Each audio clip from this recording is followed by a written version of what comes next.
Hello again. I am back, same day as last chapter, and I'm reading chapter 13, Liberating Ourselves and Counseling Others, Nonviolent Communication by Marshall B. Rosenberg. Had a cough drop, hopefully that'll help my throat clearing be lessened. Okay. Liberating ourselves and counseling others. Freeing ourselves from old programming. We've all learned things that limit us as human beings, whether from well-intentioned parents, teachers, clergy, or others. Passed down through generations, even centuries, much of this destructive cultural learning is so ingrained in our lives that we are no longer conscious of it. In one of his routines, comedian Buddy Hackett, raised on his mother's rich cooking, exclaimed that he had never realized it was possible to leave the table without feeling heartburn until he was in the army. In the same way, pain engendered by damaging cultural conditioning is such an integral part of our lives that we can no longer distinguish its presence. It takes tremendous energy and awareness to recognize this destructive learning and to transform it into thoughts and behaviors that are of value and of service to life. This transformation requires a literacy of needs and the ability to get in touch with ourselves, both of which are difficult for people in our culture. Not only have we never been educated about our needs, we are often exposed to cultural training that actively blocks our consciousness of them. As mentioned earlier, we have inherited a language that served kings and powerful elites in domination societies. The masses, discouraged from developing awareness of their own needs, have instead been educated to be docile and subservient to authority. Our culture implies that needs are negative and destructive. The word needy applied to a person suggests inadequacy or immaturity. When people express their needs, they are often labeled selfish, and the use of personal pronoun I is at times equated with selfishness or neediness. By encouraging us to separate observation and evaluation, to acknowledge the thoughts or needs shaping our feelings, and to express our requests in clear action language, NVC heightens our awareness of the cultural conditioning influencing us at any given moment. And drawing this conditioning into the light of consciousness is a key step in breaking its hold on us. Excuse me. I guess it's just a throat clearing kind of day. Resolving internal conflicts. We can apply NVC to resolve the internal conflicts that often result in depression. In his book, The Revolution in Psychiatry, Ernest Becker attributes depression to cognitively arrested alternatives. This means that we have a judgmental dialogue going on within. This means that when we have a judgmental dialogue going on within, we become alienated from what we are needing and cannot then act to meet those needs. Depression is indicative of a state of alienation from our own needs. A woman studying NVC was suffering a profound bout of depression.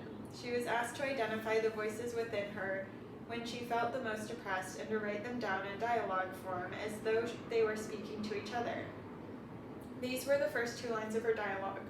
Voice 1, career woman. Voice 2, responsible mother. Voice 1, I should do something more with my life. I'm wasting my education and talents. Responsible mother, you're being unrealistic. You're a mother of 2 children and can't handle that responsibility, so how can you handle anything else? Notice how these inner messages are infested with judgmental terms and phrases such as should, wasting my education and talents, and can't handle. Variations of this dialogue have been running in this woman's head for months. She was asked to imagine the career woman voice taking an NVC pill in order to restate its message in the following form. When A, I feel B because I'm needing C, therefore I now would like D. She subsequently translated I should do something with my life, I'm wasting my education and talents into When I spend as much time at home with the children as I do without practicing my profession, I feel depressed and discouraged because I am needing the fulfillment I once had in my profession. Therefore, I now would like to find part-time work in my profession. Wow, it's so much less judgmental. When it was the turn of her responsible mother voice to undergo the same process of translation, these lines, "You're being unrealistic. You're a mother of 2 children and can't handle that responsibility, so how can you handle anything else?" were transformed into, "When I imagine going to work, I feel scared because I'm needing reassurance that the children will be well taken care of. Therefore, I now would like to plan how to provide high-quality childcare while I work and how to find sufficient time to be with the children when I'm not tired." This woman felt great relief as soon as she translated her inner messages into NVC. She was able to get beneath the alienating messages she was repeating to herself and offer herself empathy. Although she still faced practical challenges, such as securing quality child care and her husband's support, she was no longer subject to the judgmental inner dialogue that kept her from being aware of her own needs. Caring for our inner environment. When we are entangled in critical, blaming, or angry thoughts, it's difficult to establish a healthy internal environment for ourselves. NVC helps us create a more peaceful state of mind by encouraging us to focus on what we're truly wanting rather than on what is wrong with others or ourselves. A participant once reported a profound personal breakthrough during a 3-day training. One of her goals for the workshop was to take better care of herself, but she woke at dawn the second morning with the worst headache in recent memory. Normally, the first thing I'd do would be to analyze what I had done wrong. Did I eat the wrong food? Did I let myself get stressed out? Did I do this? Did I do that? But since I had been working on using NVC to take better care of myself, I asked instead, what do I need to do for myself right now with this headache? I sat up and did a lot of really slow neck rolls, then got up and walked around and did other things to take care of myself right then instead of beating myself up. My headache relaxed to the point where I was able to go through the day's workshop. This was a major breakthrough for me. When I empathized with the headache was that I hadn't given myself enough attention the day before, and the headache was a way to say to myself, I need more attention. I ended up giving myself the attention I needed and was able to make it through the workshop. I've had headaches all my life, and this was a very remarkable turning point for me. At another workshop, a participant asked how NVC might be used to free us from anger-provoking messages when we are driving on the freeway. This was a familiar topic for me. For years, my work involved traveling by car across the country, and I was worn and frazzled by the violence-provoking messages racing through my brain. Everybody who wasn't driving by my standards was an archenemy, a villain.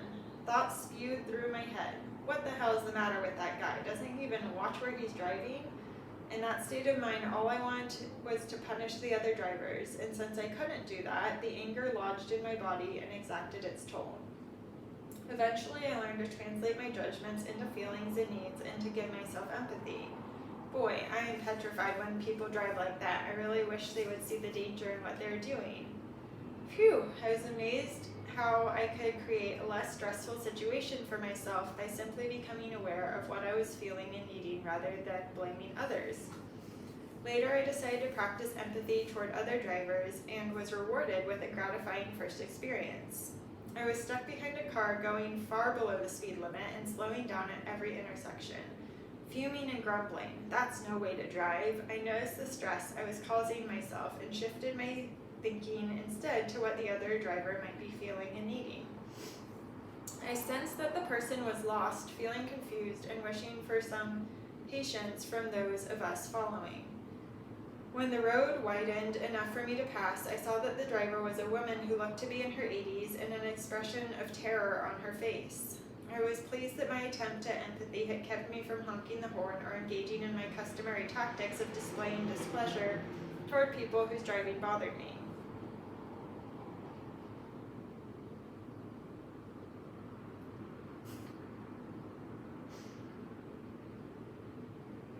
Yes. There's this part of me that's like, that's very kind and loving and more pleasant for everyone in that experience. And if someone is too old to be driving because they aren't able to perceive things quickly enough to go the speed and nobody honks at them, how are they supposed to know that they aren't driving well? Which I guess is using like punishment as a form of reinforcement. So, okay. I don't honk at old ladies, but I do see why you would and how that could be helpful, and I also get that this is kinder and more generous way of being. Leave it at that. Replacing diagnosis with NVC. Many years ago, after having just invested 9 years of my life in the training and diplomas necessary to qualify as a psychotherapist, I came across a dialogue between the Israeli philosopher Martin Buber and the American psychologist Carl Rogers, in which Buber questions whether anyone can do psychotherapy in the role of a psychotherapist. Sorry, it's garbage day if you can hear the noise. Buber was visiting the United States at the time and had been invited along with Carl Rogers to a discussion at a mental hospital in front of a group of mental health professionals. In this dialogue, Buber posits that human growth occurs through a meeting between two individuals who express themselves vulnerably and authentically in what he termed an I-thou relationship.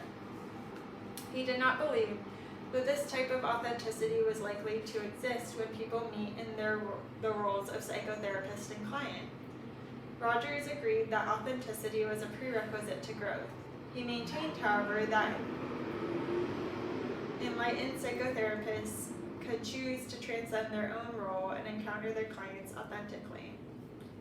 Buber was skeptical. He was of the opinion that even if psychotherapists were committed and able to relate to their clients in an authentic fashion, such encounters would be impossible as long as clients continued to view themselves as clients and their psychotherapists as psychotherapists.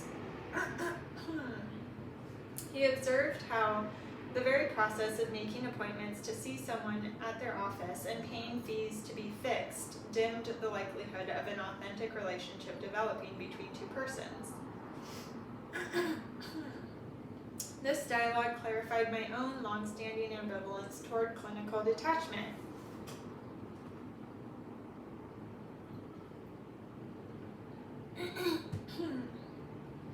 A sacrosanct rule in the psychoanalytical psychotherapy I was taught.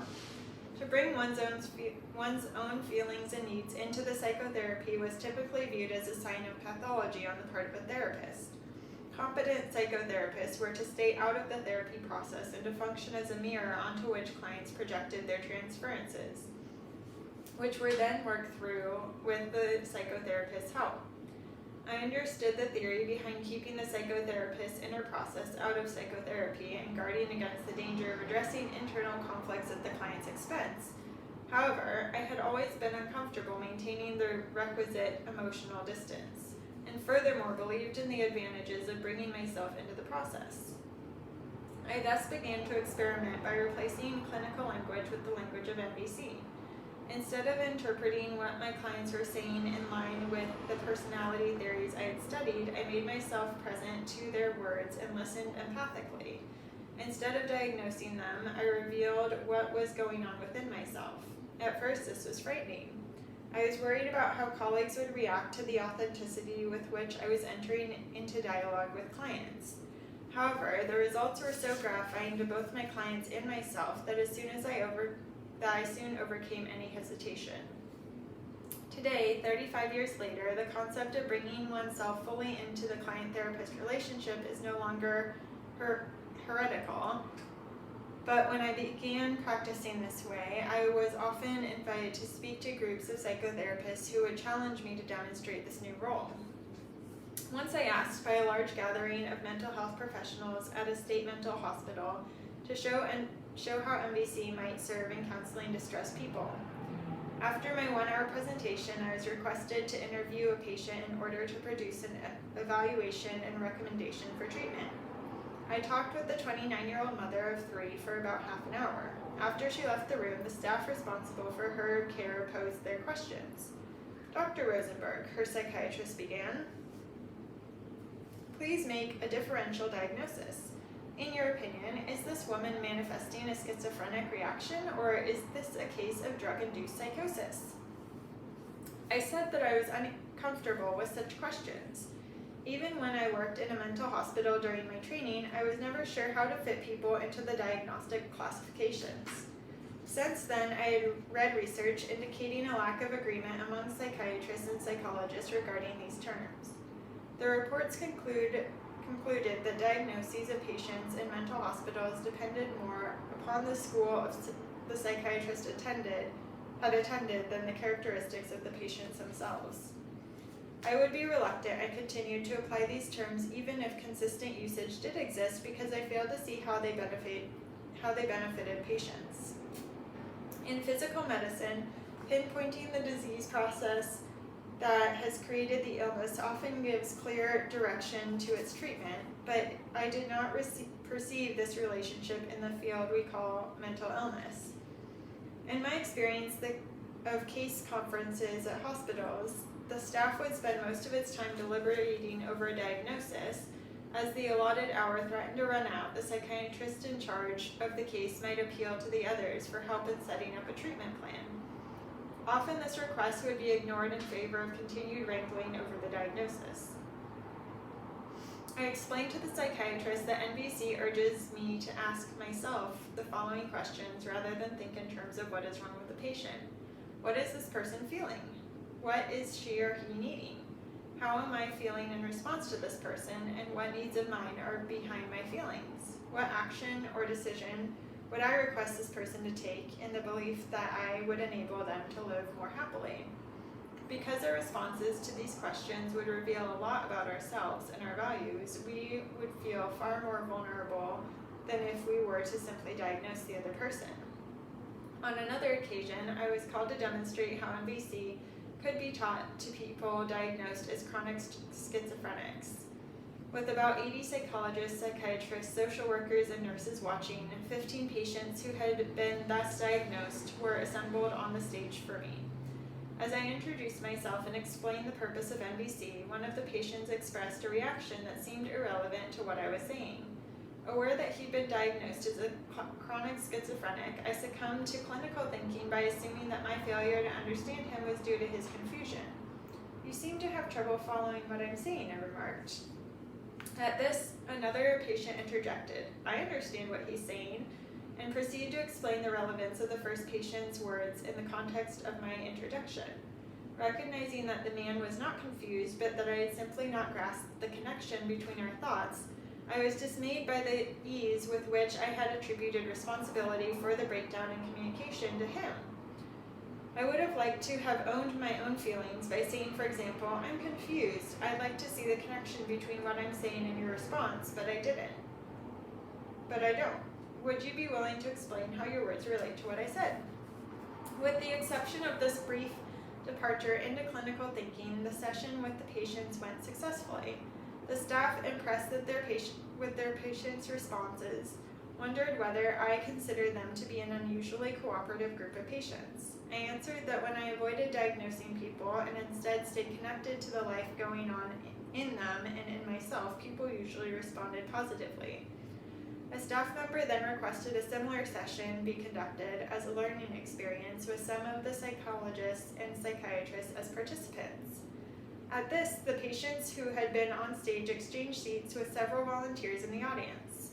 In working with the staff, I had a difficult time clarifying to one psychiatrist the difference between intellectual understanding and the empathy of MVC. Whenever someone in the group expressed feelings, he would offer his understanding of the psychological dynamics behind their feelings rather than empathize with the feelings. When this happened for the third time, one of the patients in the audience burst out, "Can't you see you're doing it again? You're interpreting what she's saying rather than empathizing with her feelings." By adopting the skills and consciousness of MVC, we can counsel others in encounters that are genuine, open, and mutual rather than resort to professional relationships characterized by emotional distance, diagnosis, and hierarchy. Summary. NVC enhances inner communication by helping us translate negative internal messages into feelings and needs. Our ability to distinguish our own feelings and needs and to empathize with them can free us from depression. By showing us how to focus on what we truly want rather than on what is wrong with others or ourselves, NVC gives us the tools and understanding to create a more peaceful state of mind. Professionals in counseling and psychotherapy may also use NVC to engender mutual and authentic relationships with their clients. NVC in action. Dealing with resentment and self-judgment. A student of Nonviolent Communication shares the following story. I had just returned from my first residential training in NVC. A friend whom I hadn't seen for 2 years was waiting for me at home. I first met Iris, who had been a school librarian for 25 years during an intense 2-week heart work and wilderness journey that culminated in a 3-day solo fast in the Rockies. After she listened to my enthusiastic description of NVC, Iris revealed that she was still hurting from what one of the wilderness leaders in Colorado had said to her 6 years before. I had a clear memory of that person, wild woman Leave, her palms gouged with rope cuts, holding steady, a belayed body dangling against the mountain face. She read animal droppings, howled in the dark, danced her joy, cried her truth, and mooned our bus as we waved goodbye for the last time. What Iris had heard Leave say during one of the personal feedback sessions was this: Iris, I can't stand people like you, always and everywhere being so damn nice and sweet, constantly the meek little librarian that you are. Why don't you just drop it and get on with it? For 6 years, Iris had been listening to Leave's voice in her head, and for 6 years, she'd been answering Leave in her head. We were both eager to explore how a consciousness of NVC could have affected the situation. I role-played Leave and repeated her statement to Iris. Iris, Leave, /Marshall. Forgetting about NVC and hearing criticism and put down. You have no right to say that to me. You don't know who I am or what kind of librarian I am. I take my profession seriously, and for your information, I consider myself to be an educator, just like any teacher. Me, with NVC consciousness, listening empathically as if I were Leave. It sounds to me like you're angry because you want me to know and recognize who you really are before criticizing you. Is that so? That's right. You simply have no idea how much it took for me to even sign up for this track. Look, here I am. I finished, didn't I? I took on all the challenges these 14 days and overcame them all. Am I hearing that you feel hurt and would have liked some recognition and appreciation for all your courage and hard work? A few more exchanges followed, whereupon Iris showed a shift. These shifts, when a person feels heard to his or her satisfaction, can often be observed bodily. For instance, a person may relax and take a deeper breath. This often indicates that the person has received adequate empathy and is now able to shift attention to something other than the pain they have been expressing. Sometimes they are ready to hear another person's feelings and needs, or sometimes another round of empathy is needed to attend to another area of pain. In this situation with Iris, I could see that another piece needed attention before she would be able to hear Leave. This is because Iris had had 6 years of opportunities to put herself down for not having produced an honorable comeback on the spot. After the subtle shift, she immediately went on. Iris, Marshall. Darn, I should have said all this stuff to her 6 years ago. As myself an empathic friend. You're frustrated because you wish you could have articulated yourself better at the time? I feel like such an idiot. I knew I wasn't a meek little librarian, but why didn't I just say that to her? So you wish you'd been enough in touch with yourself to say that? Yes, and I'm also mad at myself. I wish I hadn't let her push me around. You'd like to have been more assertive than you were. Exactly. I need to remember I have a right to stand up for who I am. Iris was quiet for a few seconds. She expressed readiness to practice NVC and hear what Leave said to her in a different way. Me, as Leave. Iris, I can't stand people like you, always so nice and sweet, being forever the meek little librarian. Why don't you just drop it and get on with it? Iris, listening for Leave's feelings, needs, and requests. Oh, Leave, it sounds to me like you're really frustrated. Frustrated because I... Here Iris catches herself at a common mistake. By using the word I, she attributes Leave's feeling to Iris herself rather than to some desire on Leave's own part that generates the feeling. That is, not you're frustrated because I am a certain way, but you're frustrated because you wanted something from me, different from me. Iris, trying again. Okay, Leave, it sounds like you're really frustrated because you're wanting, as I tried in my roleplay to earnestly identify with Leave, I felt a sudden flash of awareness of what I, as Leave, was yearning for. Me, as Leave. Connection. That's what I'm wanting. I want to feel connected with you, Iris, and I am so frustrated with all the sweetness and niceness that stand in the way that I just want to tear it all down so I can truly touch you. We both sat a bit stunned after this outburst, and then Iris said, if I had known that's what she wanted, if she could have told me that it was genuine connection with me she was after, gosh, I mean, that feels almost loving. While she never did find the real Leave to verify the insight, after this practice session in NVC, Iris achieved an internal resolution about this nagging conflict and found it easier to hear with a new awareness when people around her said things to her that she might previously have interpreted as put-downs. There's an excerpt here from Sam Keen, philosopher. The more you become a connoisseur of gratitude, the less you are a victim of resentment, depression, and despair.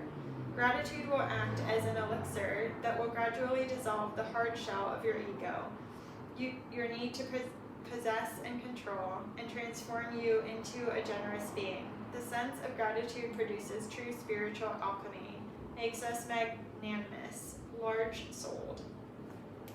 Okay, that was chapter 13, and I think I'm going to pause, and then I'll jump into chapter 14, and we'll be done with this book. So close. Cool. Have a good one. Talk to you soon.